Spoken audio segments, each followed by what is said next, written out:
সব মামলা থেকে খালাস পাওয়ায় 17 বছর পর কারামুক্ত হয়েছেন বিএনপি নেতা ও সাবেক স্বরাষ্ট্র প্রতিমন্ত্রী লুৎফুজ্জামান বাবর। বৃহস্পতিবার 16 জানুয়ারি দুপুরে কেরানীগঞ্জে অবস্থিত ঢাকার কেন্দ্রীয় কারাগার থেকে বের হন তিনি।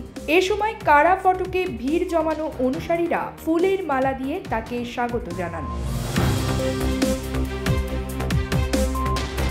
গত মঙ্গলবার 14 জানুয়ারি চট্টগ্রামে বহুল আলোচিত 10 ট্রাক অস্ত্র আটকের ঘটনায় করা মামলার সাজা থেকে খালাস পান বিএনপি নেতা লুৎফুজ্জামান বাবর সহ 5 জন। ডেথ রেফারেন্স ও আসামিদের করা আপিলের ওপর শুনানি নিয়ে হাইকোর্টের বিচারপতি মোস্তফা জামান ইসলাম ও বিচারপতি নাসরিন আক্তারের সমন্বয়ে গঠিত বেঞ্চ এই আদেশ দেন। লন্ডনে এত বড় মাছ, ওয়াও! মাছে ভাতে বাঙালি, আর সেই মাছ পেতে আসুন লন্ডন ফিশ নেটে। জি হ্যাঁ, ইস্ট হ্যাম পুরাতন টাউন হলের সন্নিকটে আপনার প্রিয় মাছের সম্ভারে ভরপুর। আসুন, দেখুন, বাজার করুন ছোট বড় সব ধরনের মাছ।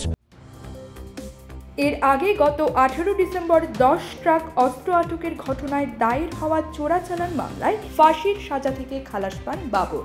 বাবরের বিরুদ্ধে আর কোনো মামলা না থাকায় মুক্তিতে বাধা নেই বলে জানান আইনজীবীরা। তবে কারা অধিদপ্তরের আদেশের কপি না পৌঁছানোয় মঙ্গলবার মুক্তি পাননি লুৎফুজ্জামান বাবর।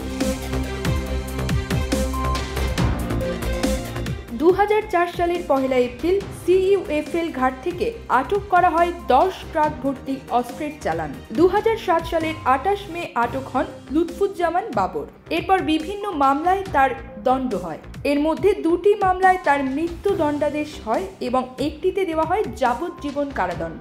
বিচারিক আদালতের রায়ের পর 2014 সালের 6 ফেব্রুয়ারি মামলার নথিপত্র হাইকোর্টের ডেথ রেফারেন্স শাখায় পাঠানো হয় এবং তার ডেথ রেফারেন্স মামলা হিসেবে নথিভুক্ত হয়। একই সময়ে সাজার বিরুদ্ধে হাইকোর্টে আপিল করেন দণ্ডপ্রাপ্ত আসামিরা।